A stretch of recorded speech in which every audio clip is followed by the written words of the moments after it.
তাদের দেশে বরণ করা দরকার, সেটার বিষয়ে সরকারের একটা আগ্রহ থাকবে, সেই সাথে এনসিপি ডায়াসপোরা অ্যালায়েন্স এবং সেই সাথে যাতে যুবশক্তি ফিল্ড অ্যালায়েন্স যারা কাজ করেছে তারাও থাকবে।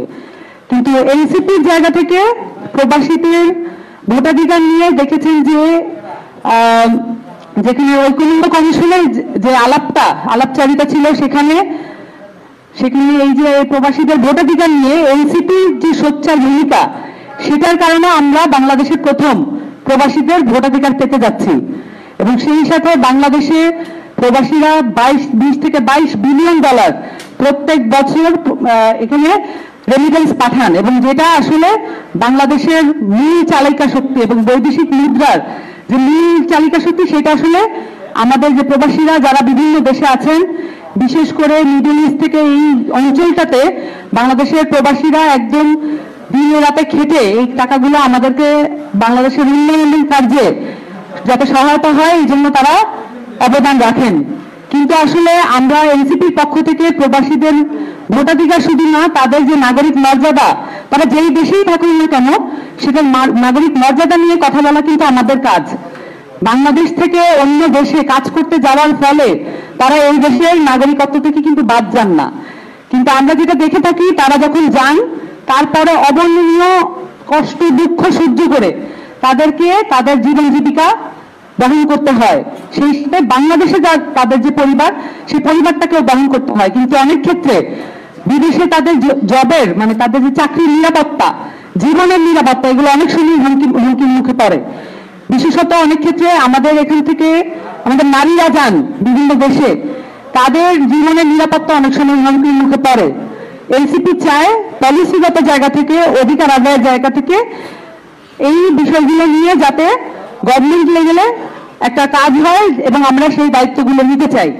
এবং একই সাথে প্রবাসীদের নানান রকমের নাগরিক মর্যাদা এবং তাদের এই দেশে থাকা যে পরিবারগুলো, তাদের নিরাপত্তা নিশ্চিত করা এবং এমবাসি সহ সরকারের এই পরিবারগুলোর যাতে অবাধ চলাচল থাকে এবং অসুবিধা যদি থাকে সেটা যাতে তারা প্রেজেন্ট করতে পারে সরকারের কাছে, সেরকম সুযোগ সুবিধা আসলে থাকা দরকার।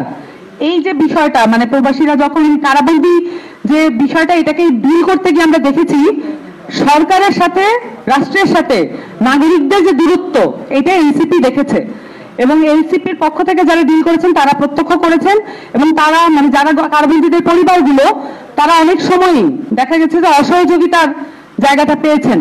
আমরা চাই রাষ্ট্র এবং সরকার তাদের যে প্রতিষ্ঠানগুলো সেগুলো নাগরিকদের কাছে অ্যাক্সেসেবল হবে এবং নাগরিকরা সেখানে নিজেদের যে চাওয়া এবং অধিকার সেগুলো বাস্তবায়ন করতে তারা যেতে পারবে। সেই কাজগুলো এনসিপি করতে চায়। আমি এনসিপি যে ডায়াসপোরা অ্যালায়েন্স তাদেরকে বিশেষভাবে ধন্যবাদ দিব, তারা এই বিষয়টা নিয়ে লেগেছিলেন এবং এক মুহূর্তের জন্য এই পরিবারগুলোর কথা মাথা থেকে সরিয়ে দেননি। এবং সেই সাথে জাতীয় যুবশক্তি যুবীদেরকে নিয়ে কাজ করে, তারাও এই একই সাথে এই কাজটাতে ফুললি ইনভলভ ছিলেন এবং তারা একসাথে মিলে যে ফিল্ড ভ্যালি অ্যালায়েন্স করেছিলেন সেটার ভিত্তিতে আমরা এখন এই জায়গাটা পর্যন্ত আসতে পেরেছি। কিন্তু সেই সাথে মনে করিয়ে দিতে হবে মামলাগুলো এখনো চলমান, এবং এই মামলাগুলো যদি উইথড্র করা না হয় অনেকের এখানে ব্যবসাপাতি ওই দেশে রয়ে গেছে, তাদের ব্যবসাপাতিগুলো বাজেয়াপ্ত হয়ে যেতে পারে, এটার একটা আশঙ্কা আছে।